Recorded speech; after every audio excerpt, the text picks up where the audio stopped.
હવે પરીક્ષાની પદ્ધતિ, તો ગૌણ સેવામાં જે પદ્ધતિ હવે આવી છે એ 2 સ્ટેજ પદ્ધતિ આવી છે. સામાન્ય રીતે આપણી જે પરીક્ષાઓ 1 સ્ટેજ પરીક્ષાઓ થતી હતી એ બહુ મોટી પરીક્ષા હોય એટલે એમાં બહુ બધી વ્યવસ્થા કરવી પડે, અને એ પરીક્ષાઓ આપણે ત્યાં ભૂતકાળમાં એવી ઘટનાઓ બની કે જેમાં પેપર લીક થવાનું કે બીજી કોઈ વસ્તુ થવાના કારણે પરીક્ષા રદ કરવાની થઈ. તો મોટી પરીક્ષામાં જ્યારે એક જ પરીક્ષાથી લોકોનું ભવિષ્ય નક્કી થતું હોય ત્યારે ગરબડ કરનારા લોકો બહુ સક્રિય થઈ જતા હોય છે.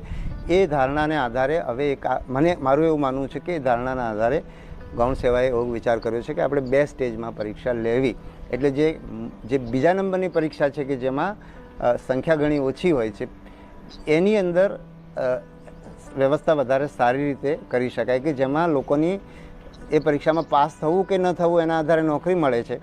એ પરીક્ષા નાની રહે અને એ પરીક્ષા વધારે અસરકારક રીતે લઈ શકાય. અને જે એના પહેલાંના સ્ટેજની પરીક્ષા છે જેની અંદર બહુ મોટી સંખ્યામાં લોકો ભાગ લે છે પણ એમાં પાસ થવાથી નોકરી મળવાની નથી, એના પછી એક સ્ટેજ છે એટલે એમાં ગરબડ કરનારા તત્વો કદાચ ઓછા સક્રિય થાય.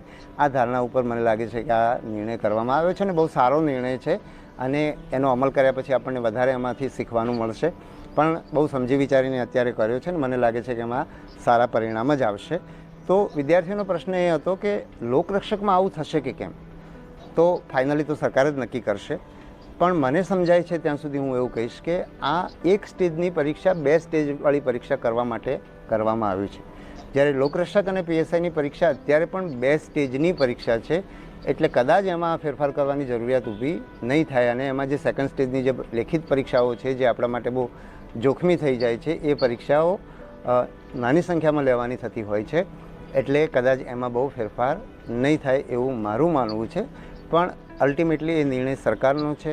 હું લોકરક્ષક ભરતી બોર્ડના અધિકારી મતલબ ચેરમેન તરીકે પણ આ વસ્તુ હું કહેતો નથી, કારણ કે કોઈપણ ભરતી બોર્ડે સરકારે તૈયાર કરેલા નિયમોના આધારે પરીક્ષા લેવાની હોય છે. નિયમો એમને નક્કી નથી કરવાના હોતા, અને નિયમોમાં કોઈ એમનું સૂચન હોય તો ચોક્કસ અમે કરી શકીએ. અને તમને ખ્યાલ હોય તો મેં આપણે ત્યાં જે પેલું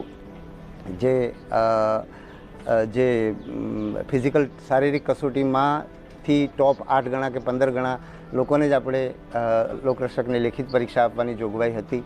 એમાં મેં જ સૂચન કર્યું હતું અને સરકારે સૂચન સ્વીકાર્યું, અને જે પણ લોકો શારીરિક કસોટીમાં પાસ થઈ જાય છે એ બધા લેખિત કસોટી આપી શકે એવો એક ફેરફાર આપણી ગઈ ભરતીની અંદર થયેલો હતો, ભરતીની જાહેરાત આપતા પૂર્વે.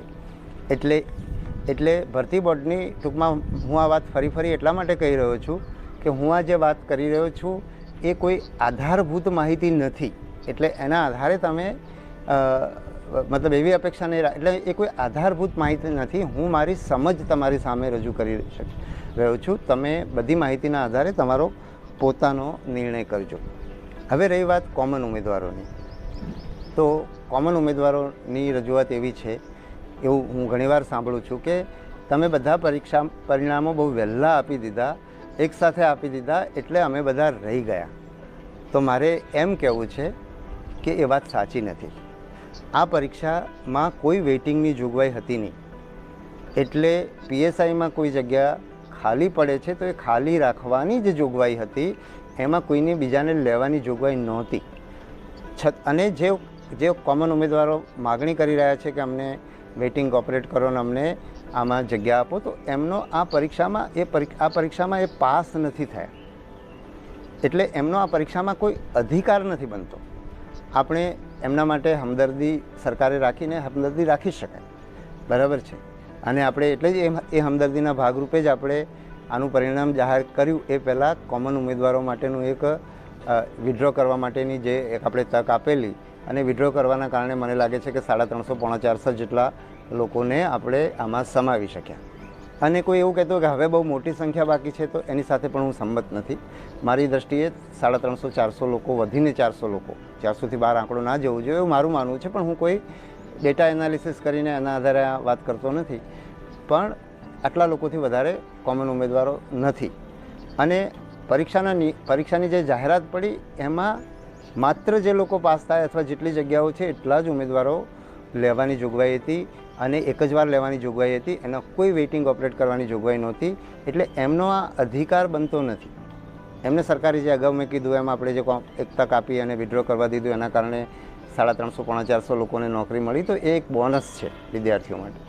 અને એના કારણે સરકારને એક ફાયદો થતો હોય છે કે અમને તરત આ જગ્યાઓ ભરાઈ જાય. પણ એ અધિકાર બનતો નથી, એ હું સ્પષ્ટ કરું. એટલે તમને મળશે એની મને ખાતરી નથી.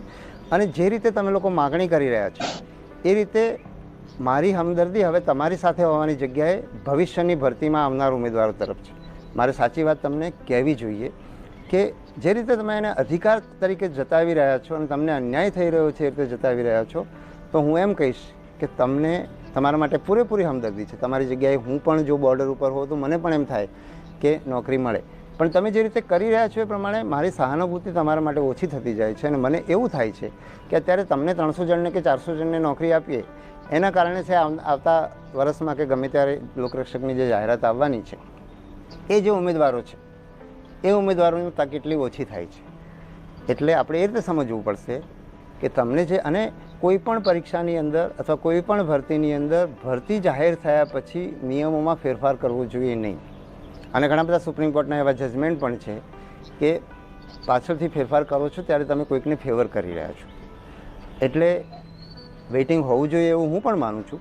પણ એ વેઇટિંગ પરીક્ષા મતલબ કોઈ પણ ભરતી જાહેર કર્યા પહેલાં વેઇટિંગની સ્પષ્ટ વાત હોવી જોઈએ અને એને વળગી રહેવું જોઈએ.